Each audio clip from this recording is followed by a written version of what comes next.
9, 8, 7, 6, 5, 4, 3, 2, 1. It's 8 o'clock. So welcome to today's morning Dhamma talk over here at Jhana Grove, Wednesday morning. And again, Wednesday morning. Have I got that right? Okay. It's really strange, but you do lose track of time, whether it's Wednesday or Tuesday or Thursday or whatever day of the week, because all the days are pretty much the same. We do the same chanting in the morning and in the evening, the same jokes. And I always say that I love teaching elderly people.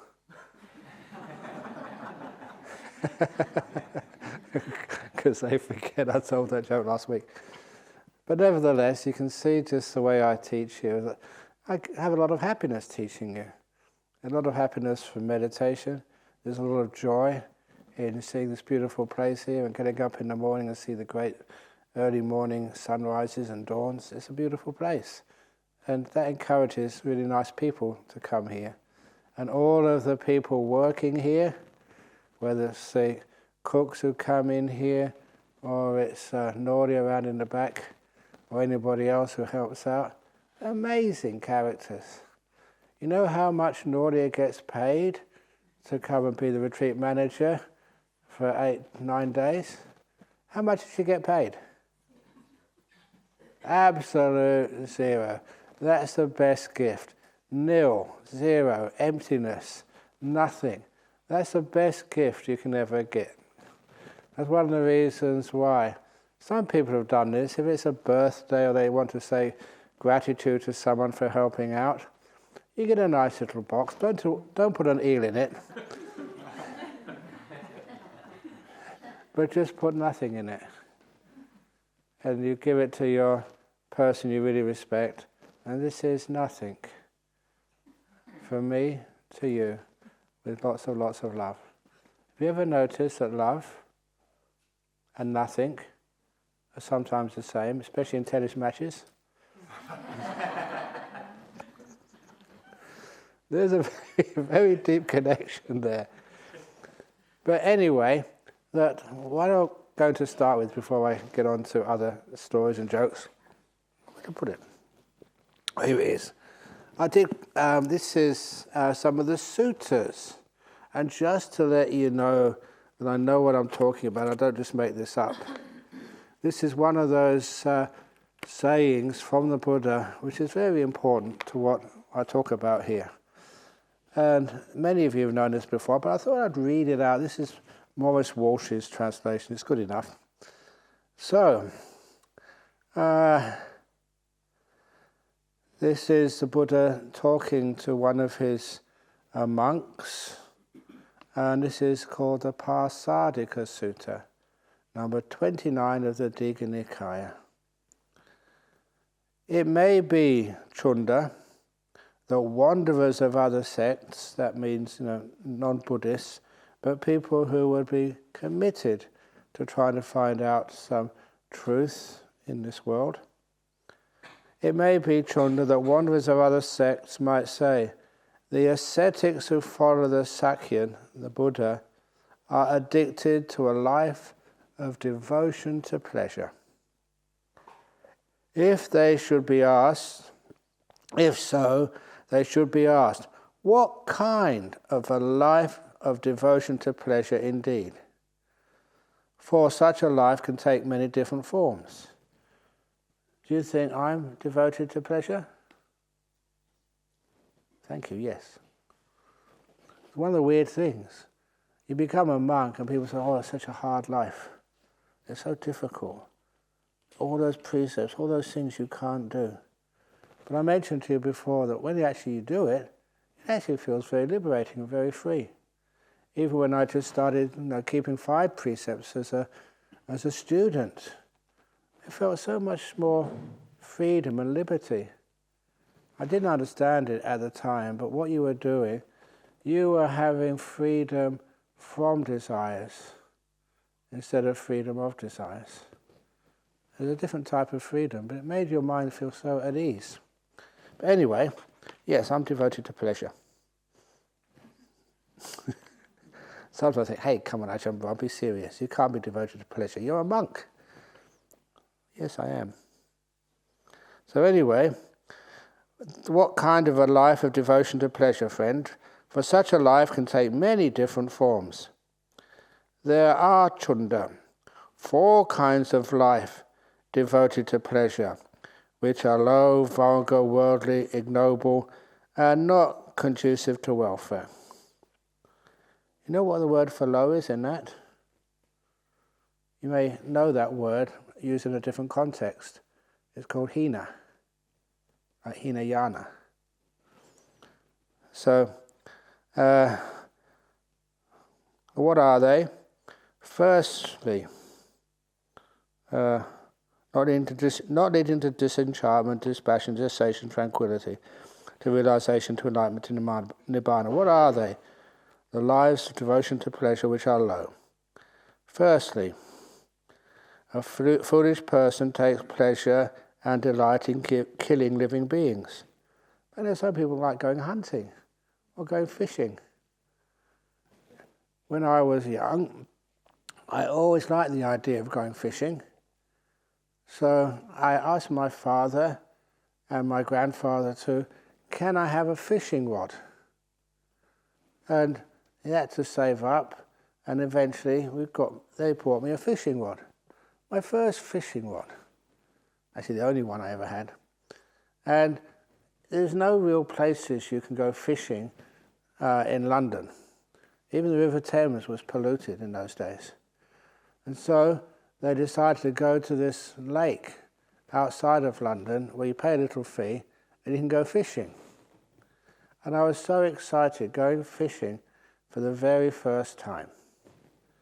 But of course I was only 11 years of age. And so as my grandfather decided he will show me how to cast the line into the lake. And he took it at the fishing rod up with all the airs of an expert.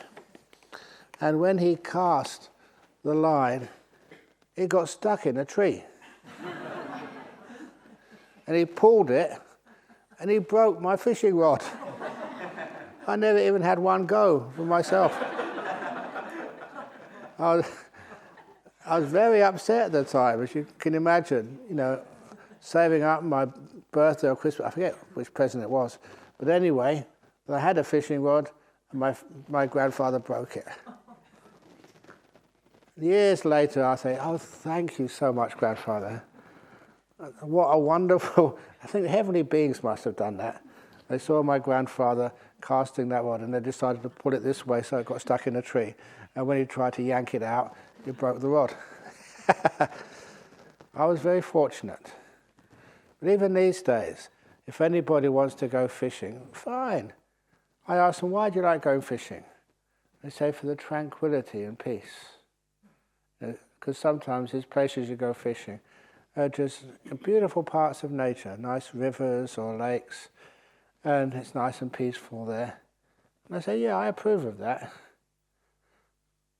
But to make it even more peaceful, make sure you don't put any hook on the end of the line. No one will know, except the fish, and they'll be very happy with you. Because that's under the surface of the water. So you're sitting there and it's even more peaceful and more tranquil. You're just there with a fishing rod, doing absolutely nothing, because you can't catch anything because there's no hook on the end of the line or anything. So I always thought that's a wonderful way to spend an afternoon, going fishing, but with no hook on the line. Look after the poor fishes. Anyway, so there are 4 kinds of life devoted to pleasure, which are low, vulgar, worldly, noble, not conducive to welfare, not leading to disenchantment, dispassion, to cessation, to tranquility, realization, to enlightenment, and nibbana. There, first, a foolish person takes pleasure and delight in killing living beings. Secondly, someone takes pleasure and delight in taking that which is not given. They're stealing. And sometimes people like doing that just to see if they can. And, there's some sort of delight there. You're bucking the system. And even like in our Buddhist society, an example of that was that people would join our Buddhist society for 12 months in a year, but then for the second year, because sometimes people forgot, if you were a member of our Buddhist society, but it expired, after the expiry date, you got 12 months to renew. And so this fellow decided to work the system, and he would just join our Buddhist society or pay the bill only once every 2 years, which meant that legally he was always a member, but didn't have to pay.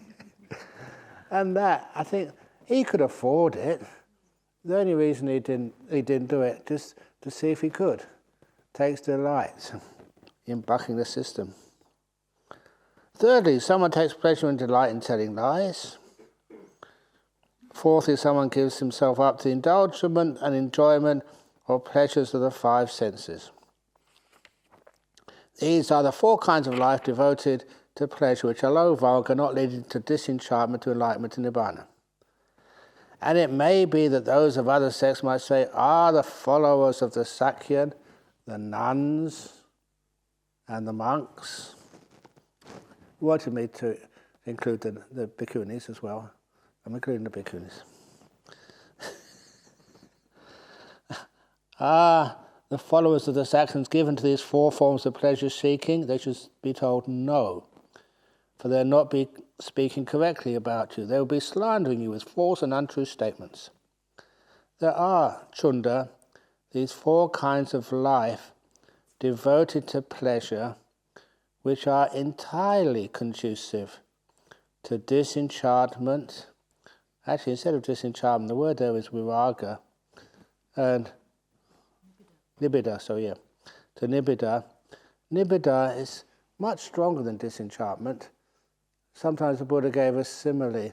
You might find like a big sore on your leg.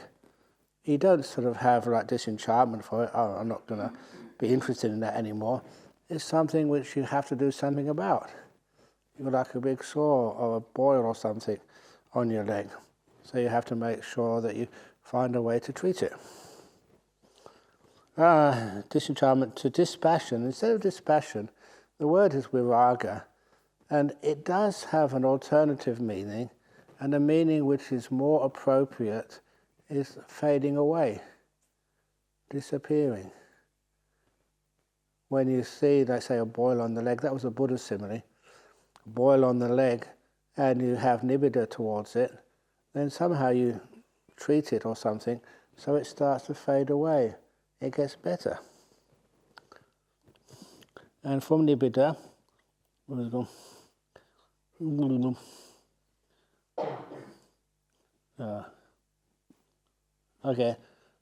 nibbida to cessation, that's nirodha, that's when the problem's gone. And to realization, to enlightenment, to to tranquility, that's the upasama. And all of these things, this is actually where this path is supposed to lead to. The things, problems being recognized, fading away, ceasing, and the peace which comes after that, the upasama. Now, whenever you do any type of practice of meditation or whatever, always check, what does it do? Does it create more problems for you, more difficulties, more stress? If it is, it's going in the wrong direction. If it leads to things fading away and to peace, this upasama is going in the right direction. And eventually it will lead all the way to nibbana. So anyway, there are four types of life devoted to pleasure which lead in that direction. What are they? Firstly, a meditator, detached from the five senses, detached from unwholesome mental states, enters and remains in the first jhana, which is with the movement of the mind which goes onto the object and stays with the object, and with delight and happiness, the piti sukha, born, created by that detachment from the five senses and the body. And then the second jhana, and then the third jhana, and then the fourth jhana. These are the four kinds of life devoted to pleasure, which are entirely conducive to disenchantment, to dispassion, to cessation, tranquility, realization, enlightenment, to nibbana. So if one of some other sects should say that the followers of the Sakyan, Buddhist meditators, are addicted to these four forms of pleasure seeking, they should be told, yes. Are you addicted to the four types of pleasure seeking? Are you interested in them? And the idea of being addicted to them is an intense word. He said, that's good. Then such wanderers might ask, well then, those who are given to these four forms of pleasure seeking, how many fruits, how many benefits can they expect? And you should reply, they can expect 4 fruits, 4 benefits from being addicted to these 4 types of pleasure seeking, the jhanas. The first is when a meditator, by the destruction of the 3 lower fetters, has become a stream winner. Then, when the meditator, by the lessening of the next 2 fetters, becomes a once returner, with all those first 5 fetters being overcome, become a non-returner, anagami, or by the destruction of all the fetters in this very life, by their own knowledge and realization, attain to being fully enlightened, arahat. So that is a little sutta there.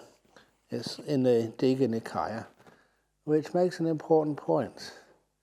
A point which, as a young man meditating, it stopped me feeling guilty about enjoying the pleasures of meditation. Because sometimes, even now, some of you have told me that you get some happiness enjoying the meditation, and you think, oh, something must be wrong. I'm enjoying this.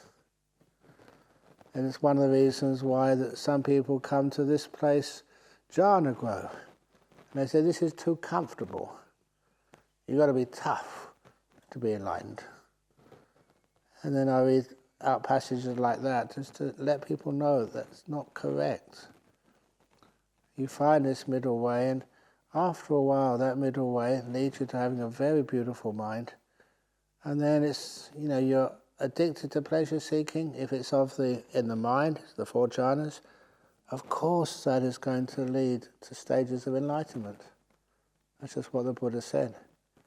And of course it's a very, very happy path. Am I a happy monk? All the years you've known me? Am I just taking it easy and not doing the proper practice of being a disciple of the Buddha? So we try and live by example, teach by example.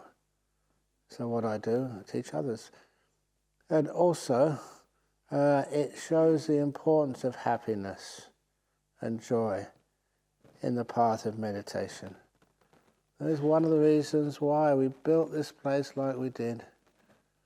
Some people think this. I know the first time Singaporeans came here, they said, this is almost perfect, all you need is a golf course.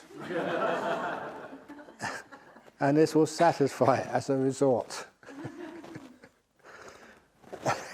And they had a point in there. People think, so what, you got an ensuite in every room? Did that surprise you?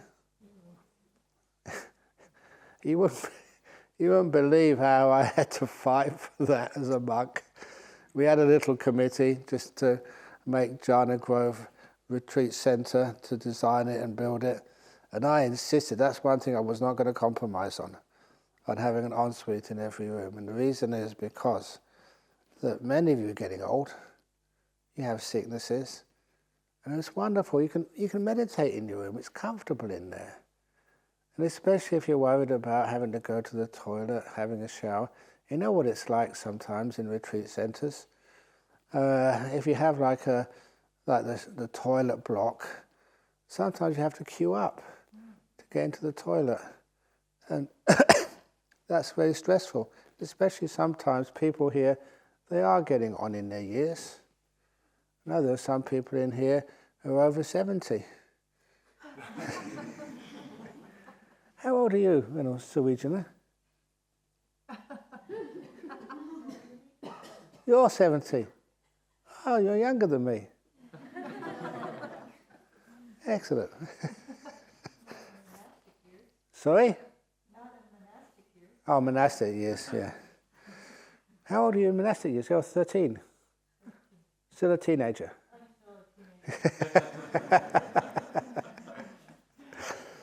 Oh, sometimes I must be honest with you. 48 years I've been a fully ordained Buddhist monk. And that's a long time. It doesn't seem that long. Just year after year, you keep on working. You're giving all your energy, all your sweat, all your blood, sweat, but no tears. Oh, but I should actually talk about tears now. Because when you develop a lot of inspiration and joy in the practice, tears do come. It's a form of piti sukha. Because some people will ask me about that in their interviews. Sometimes you're meditating and you start crying. Is that wrong? I know the Vinaya. That's the rules for monks and nuns. And I also know the precepts. And I know there's no precept saying that you should refrain from crying. That is one of the forms of joy which comes up. And as I mentioned to many people, I never cried when my father died, never felt like it. I haven't cried since. But what I do cry is when you hear a really good Dhamma talk. It really gets into you and inspires you. And, oh, that's amazing.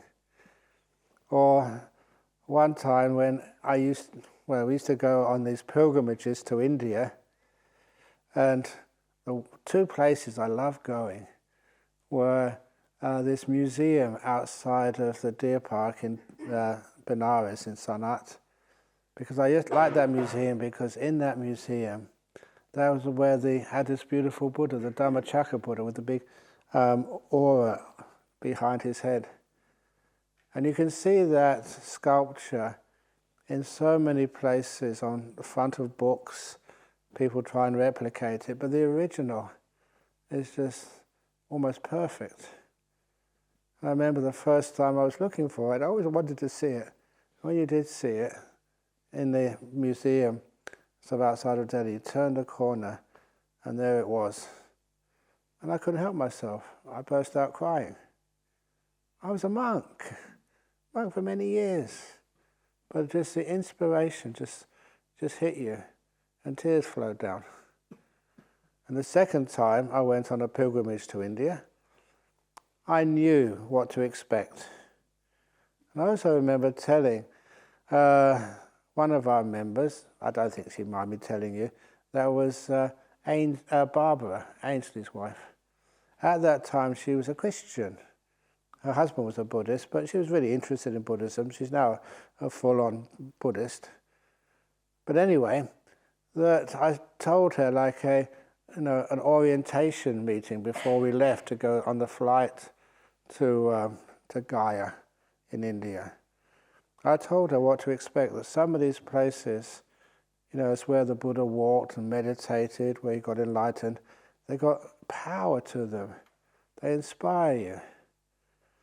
And at the time, she confessed this afterwards, she thought I was a crazy monk. She'd grown up in England. He said, there's lots of old ruins in England. I've been in the Tower of London, I've been in this place and that place. I've never burst out into tears in Warwick Castle or any of these other ancient places. Why should I burst out into tears when you go into, say, Bodh Gaya? And anyway, the first time we landed there, we got out of the plane and went into the hotel. And from the hotel, we had a quick walk to Bodh Gaya. And when we went into the main shrine there, she burst out weeping. It was totally unexpected. And so afterwards, she came to my room and bowed 3 times and said, I apologize. I thought you were mad. But it was true. She had this incredible amount of weeping. She didn't know where from. And that's sometimes what happens. The inspiration just comes up to you and just gives you this beautiful sense of happiness. And the only way you can cope with it is just crying. But anyway, the second time I went there, I was prepared for it, going to see this beautiful Buddha statue. And of course, when you turn the corner, there it was. And sometimes you get addicted to that because it's really happy. And the third time I went there, I had all the tissues ready. And I told all the people, look, it always affects me this way. So please apologize if I start crying, but it's just around the corner here. And when I led these Buddha Society members in, they were doing restoration. They had this big cloth covering the Buddha so no paint would fall from the ceiling onto this amazing Buddha statue. And this is the trouble with expectations. When you expect it, and you go around the corner, you see it's all covered up. Oh, that was suffering. But you know what happened? It's got a really good karma somewhere. The person who was doing the restoration saw me, and he didn't say anything. He spoke Hindi, I suppose. But then, without being asked, he took hold of the cover and pulled it off.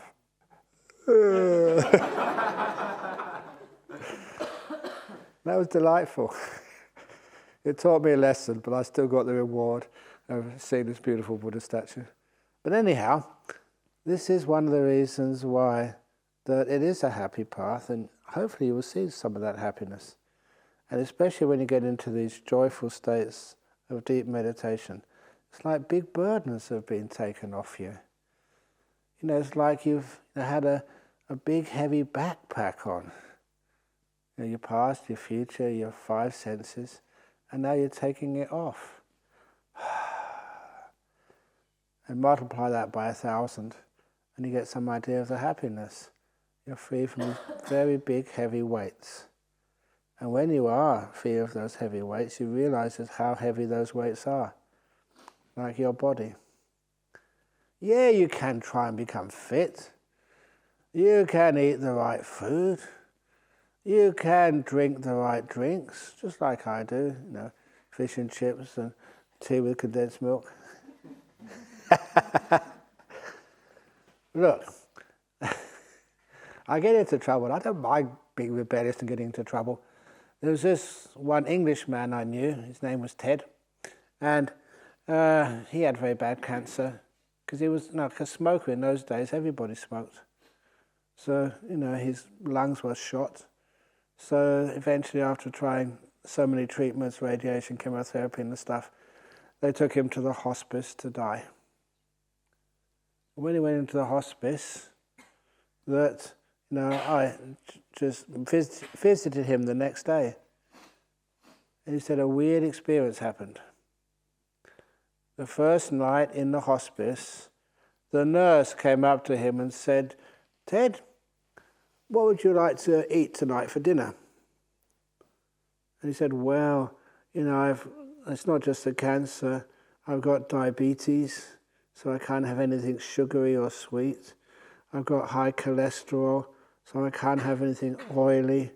I've got hardened arteries, I can't have anything salty." And he went on with all these complaints he had.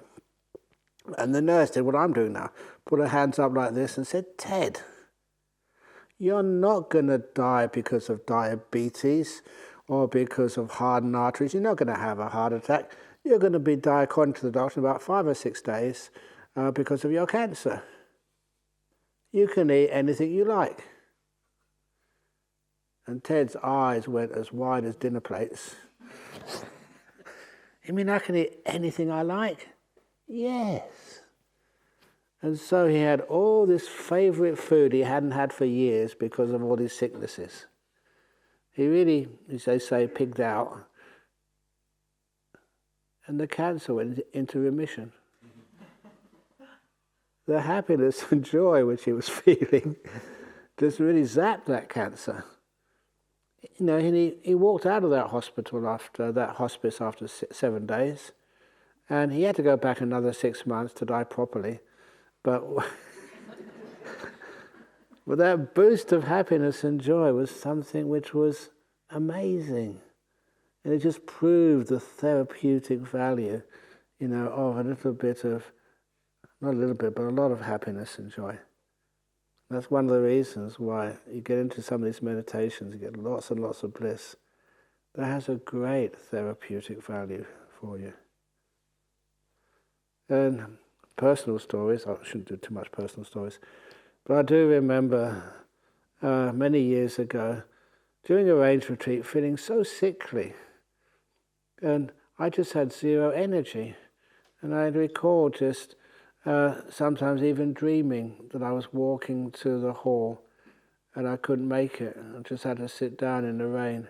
And even though it was really unpleasant and freezing cold, I just couldn't go on anymore. Zero energy. And of course, it was one of the other Dr. Mendes's, that's Nagita's father here. He came and he said, "Oh, well, I'll admit you to hospital for 6 days just to do some tests to see what's wrong with you." And so, there was to the local hospital, Rockingham Hospital, and so I was in there for 6 days. And the problem was, going to hospital, you got your name on the bed, above the bed, and the doctor, Dr. Ariman Mendes, he was a gynecologist. I was wearing my robes because I didn't have pajamas. I'm a monk. I was wearing my robes in this strange dress under Dr. Mendes, the gynecologist. I got some great comments from those nurses. They didn't find anything wrong with me, but anyway, they did every test you could possibly do, but nothing was found. And so I just came back to the monastery. And then started getting some really nice meditation. I remember having some amazing meditation. And then afterwards going to see, Ajahn Brahm was the boss then. And I told him what I'd experienced. He said something which was so prescient. He said, "I don't think you're going to be sick anymore." And that was the last time I'd been sick. So 30 years ago. Haven't been to hospital. Some monks get COVID, I don't. Honestly, just don't get sick. Weird. Why? Sometimes those meditations, they give you this source of joy and happiness, and that's powerful. Sometimes you don't realize how powerful that is. So anyway, the lives devoted to pleasure, this is supposed to be a life devoted to pleasure, coming on to the meditation retreat here in Jhana Grove. And just the last little point on that, there's one of the other suttas, I didn't bring it here, but there's a Dhammacchedya sutta. That's in the Majjhima Nikaya. You can read it, look it up yourself if you wish. But there was King Pasenadi, one of the Buddha's chief disciples. After work, being a king, he would actually walk the distance, a nice bit of exercise, from the town of Savatthi to the Buddha's main monastery, the Jeta Grove Monastery. And when he went there, it was apparently his last day of his life. But he walked there and he came and saw the Buddha. And the first thing he did was bow to the Buddha and just started kissing him all over his feet. Now that's not a good thing to do, because even here in Jhana Grove, when you're walking, there's so many animals or dirt you might walk on. You must get all sorts of diseases by kissing somebody's feet. Obviously the Buddha is something special, but nevertheless, the Buddha said, "Why are you doing this?" And the king said, "It's just because I've just enjoyed having this monastery so close to my place of work. And I can come here every evening if I need to and just pay respects to you and learn from you." And he said he also enjoyed in that monastery walking through there on his way to the Buddha's hut, because all the monks, the nuns were always happy and smiling. And that was a wonderful little picture of just what those monasteries were like in those days. The monks were happy and smiling, and the Buddha said, yes, that's what you can expect when people are practicing meditation and getting insights that overcome the problems of life. They lessen the suffering. You smile more. And to me, that when you do come to interviews, or I ask you, how's your meditation going? That to me is sometimes more important than even the profound words that you say. What is the emotional effect on you? From what you've seen and how you've calmed the mind down. And even many years ago, there was one gentleman, I respect him, but he didn't really understand what jhanas were. And so I asked him one day, how are you? And he looked pretty miserable. He said, it's not so good. I said, I can't get the second jhana, I can only get the first. And when he said that, it was what on earth are you talking about? That's madness. If any of you even just got a first jhana, like you're walking on air. So that when the happiness comes, please don't be afraid of it. It's par for the course. And sometimes, you have to let go a little bit more of trying to control it so it can maintain itself and grow even deeper. So you really can bliss out. I know I shouldn't say that because we already have a lot of trouble when you want to come back here again for the next retreat. You've only got about 5 or 6 seconds or something before it fills up, these retreats. You can understand why. Because this just gives you enormous insight, enormous wisdom, and also you have the time of your life practicing like this. If you do it properly, it's lots and lots and lots of fun. And because you're practicing this way, that it's not just fun when you're meditating. Sometimes when you're eating, even the food tastes more delicious than you've probably ever eaten before. It's weird. It's nothing to do with the cooks. Everything to do with the fact that your mindfulness is increasing. And you can be able to pick out more and more flavors. My classic story was finishing off one of my own personal retreats. I do at least one a year, a 15-day retreat. I don't talk to anybody. Food gets taken to me. But the first day after that retreat, after it had ended, I went to the dining room and got the breakfast, and that breakfast included some baked beans. And because I was just so peaceful, I just put one baked bean, on a spoon, and put it in my mouth. Wow! In all my life, I've never experienced such a delicious baked bean. Just the tomato sauce on the outside. I don't know if you just really lingered long enough to experience what it really is like.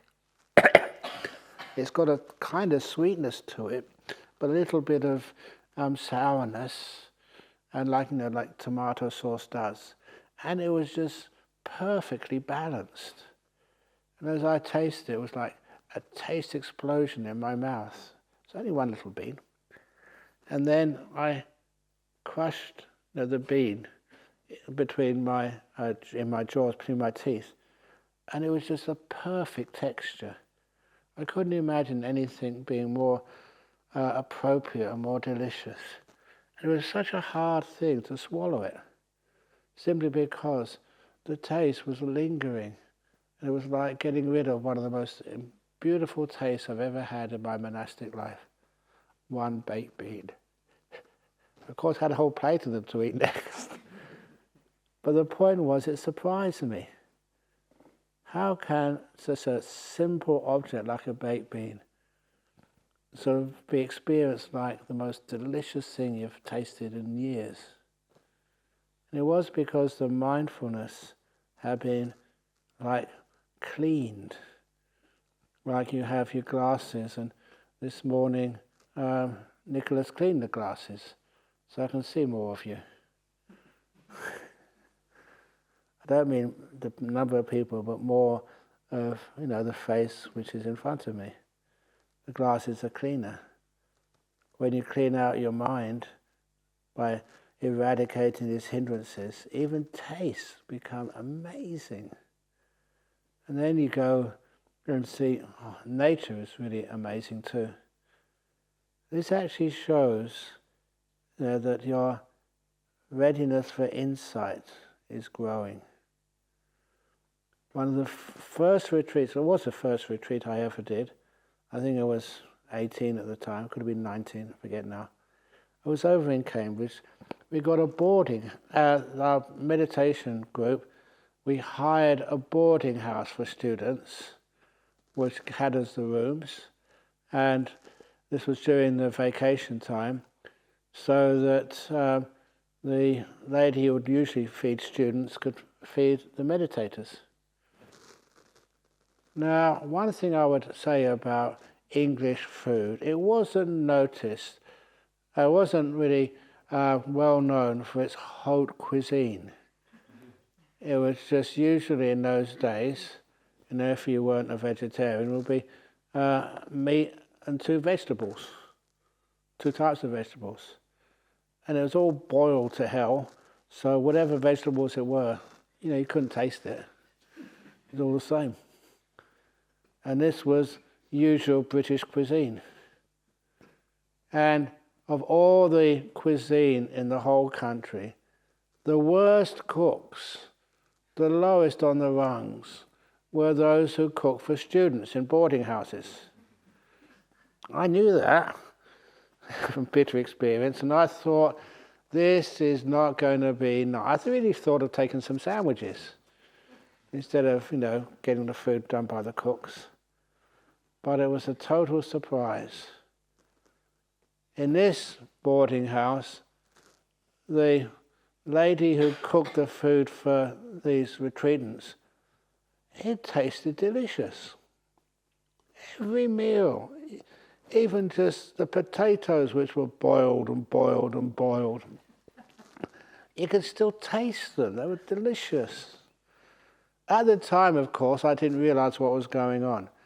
The food was still as tasteless as ordinary, but because my mindfulness had really gone up quite a few notches, whatever flavor was left after all that boiling and steaming, you could pick up. It was weird. But what really threw me was that when, after the meal, in the morning, actually before the meal, we were allowed to go for a walk for 1 hour every morning, and before breakfast.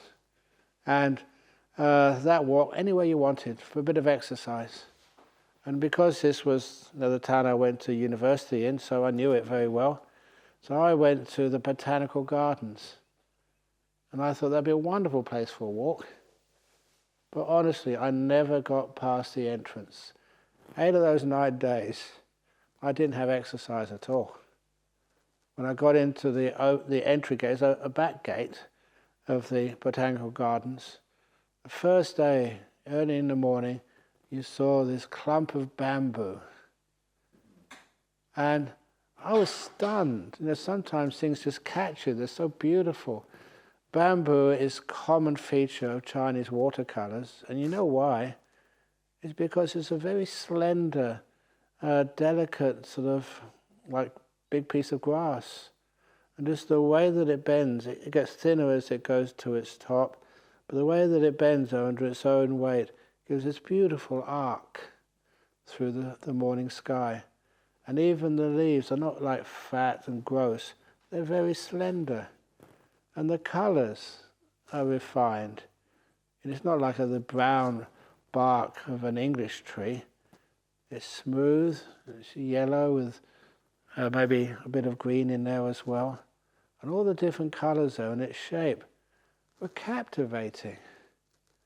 And I stood there just staring at it, for about 10 or 15 minutes without moving.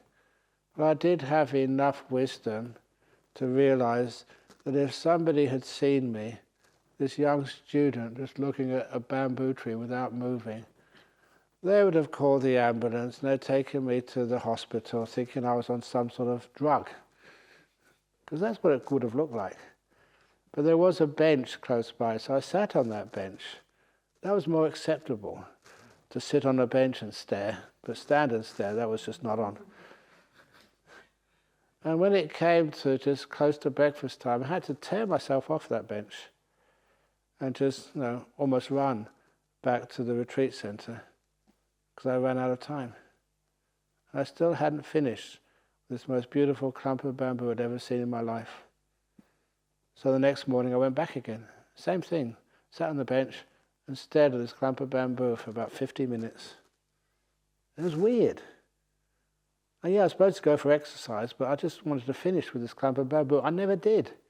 8 days. One day I decided I'd go by the river because I did need exercise. So anyway, 8 of those 9 days I spent in the morning with the most beautiful clump of bamboo in the world. It was delightful. And then what happened after the retreat was completed, then back to studies again, and your social life, and just busy messing around, all sorts of stuff. And then I had a free afternoon. And on that free afternoon I decided I'm going to go and visit the most beautiful clump of bamboo in the world. I got on my bicycle and then just through the busy traffic and finally got there to the gate, which was open, so I can go and see the most beautiful clump of bamboo in the world. Again, with a lot of excitement and anticipation. When I looked at that clump of bamboo, in Cambridge, it's cold there. It's on a plateau, so you get lots of cold winds. It's nowhere near the correct place to plant some bamboo. And that poor bamboo looked so sort of dry and miserable, and all the leaves just had no life to them. The bamboo was there, but the beauty had gone. It wasn't there anymore. And that shocked me.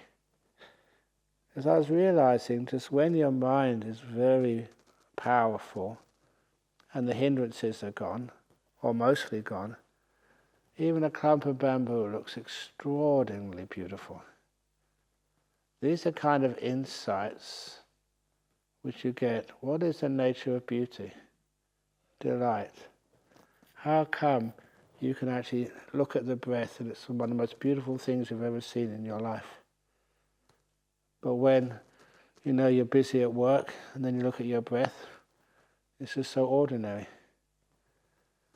And this, I've got to tell this story. This is one of the pinnacles of such perception. And that was the time here in Jhana Grove, doing some meditation with you, and then I had to go to the toilet. And this happened in the men's toilets just opposite the laundry, in the middle toilet there. We should put a plaque there somewhere, because a lot of people know this story, and it's totally true. I went there to do what we call a number 2. And it's very easy to do when you're meditating because you know how to relax and let go. Honestly, the people who push are in a rush and have to do it quickly. That's when they get hemorrhoids and stuff. You don't get those as a monk if you know how to relax and let go. Simple things. So anyway, after doing the business, I made a mistake. I looked in the bowl. Wow. I think I even said that. Wow. In all my life, I've never, ever seen such a beautiful piece of shit. Honestly, have you ever looked at what you create in that toilet bowl? And it was not just all the same colour brown. There was darker shades and lighter shades. And just you looked at the colour and just how they all interacted together and how it was like formed like some sculpture by Michelangelo. It was, it was so balanced and amazing. And then there was, sorry? It was quite a while ago. I don't have a mobile phone now even, but if I did have of course I would have photographed it. But that's what it looked like. And then, you go to not the smell, the aroma. And I smelled many things in my life, but that was like earthy, that was like real. And it was just very full. It's not just some fake scent. It was a real beautiful aroma. And there it was. And I thought, wow. I must have been in there for about 10 minutes at least. And I realised I had to get back in here to carry on a talk or something. I'm not quite sure what. But then, you had to dispose of it. That was so hard. There's a button on the top there you press, and I don't want to. I can't. That would be just like sacrilegious. That should be preserved. And I had my finger on the top. No, I can't do it. And it was only I reckon, because all that training for so many years on how to let go of attachments. You can finally do it, you press the button. And the most beautiful piece of brown material I've ever created just went into the sewers forever. Oh, that was so sad. But honestly, it did look beautiful and smelled fragrant. Now, if a piece of feces can look like that and smell like that, where is beauty? Beauty is not in the eye of the beholder. The beauty is in the mind. And if you're really peaceful and the hindrances start to disappear, it's amazing just how much beauty you can see everywhere. Which means that when you meditate, you can just say, look at your knee, which is hurting. Ah, it's gorgeous. You're not being some sort of weirdo. It's just the way the mind works. It's what the mind adds to these things. And if you want to know how to watch the breathing, and the breathing becomes so beautiful, that's what happens. The breathing is just boring. Just in, out, in, out, in, out. But when the mind starts to get strong, it looks gorgeous. And things like peace, stillness. A lot of people just think, this is nothing to get excited about. But after a while, the mindfulness increases those perceptions. That's the most wonderful, amazing thing to explore. There's so many facets of stillness. And they're going to areas which are just mind-blowing. And then, when your body vanishes, you have this mind, which is more refined. For you to be able to perceive that, perceive its incredible beauty. Why is it when all these people say that they become hermits, or they become these monks or nuns secluded for years? Why do they say they experience so much happiness and joy? They're not saying this is real. And you can do the same. So while you are meditating, I mentioned to you this already. There will come the times when you just get up from here and you're walking, say, to the dining room, to get a glass of water or something, and you're looking at the floor, at the ground, and after a while that ground kind of opens up to you. You see how amazing it is, how beautiful it is. And so you do see, like monks, nuns sometimes, staring at the ground, transfixed by it. They start to see the incredible beauty in what's just an ordinary dirty piece of concrete. But it turns into something amazing. And that's actually where I usually say at this point of, what's his name again? The poet. Blake, I thank you, yeah. William Blake. And one of the lines in his poems, in a little quartet, was to see a world in a grain of sand. See a heaven in a wildflower. Hold infinity in the palm of your hand, and eternity in an hour. And when I say to see a world in a grain of sand, in this tiniest of things, you can see so much in there. You're not imagining it, it just opens out to you. Your mindfulness is so strong. You can see so much in there, and it's delightful. A heaven in a wildflower. The wildflowers are tiny things. And often people just walk past them, they don't notice them even. But when you get very mindful and aware, you can see them so clearly, their shape, the number of petals, what's inside them, the way that the colours just aren't uniform, but they start to sort of fade away towards the edges. And the scent in them, and it's a tiny flower. You can look at that and just see so much in it. Hold infinity in the palm of your hand. Your mind is no longer contained or bound. It's infinite, without any edges to it. These are perception which just blow your mind. An eternity in an hour. And the talk is always 1 hour long. We've almost come to the end of it. But anyhow, that is actually what happens.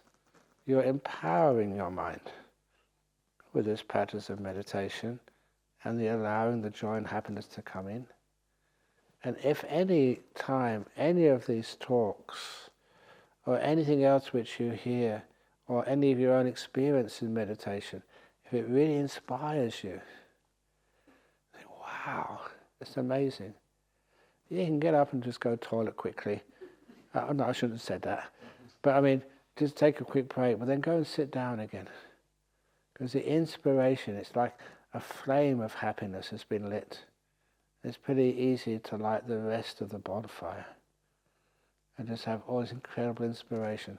So often I've got some of my best meditations, the deepest ones, after being inspired by something like a talk from an Ajahn Brahm. Sometimes it was really boring, I've got to be honest with you. And sometimes you'd hit the spot and, oh, wow, it's amazing.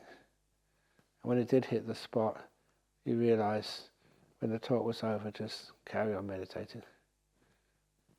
And you just go into some really amazing deep states of mind. The inspiration is what is a great cause, for deep meditation.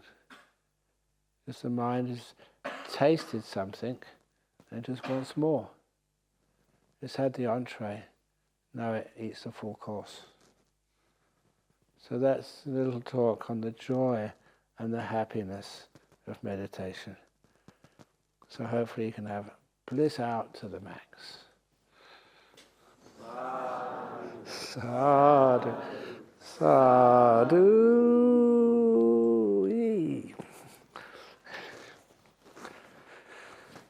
So if any of you want to know why I am a monk, why the nuns are nuns, now you know. Having a wonderful time. I used to have these old postcards where we were on holiday, having a wonderful time, wish you were here.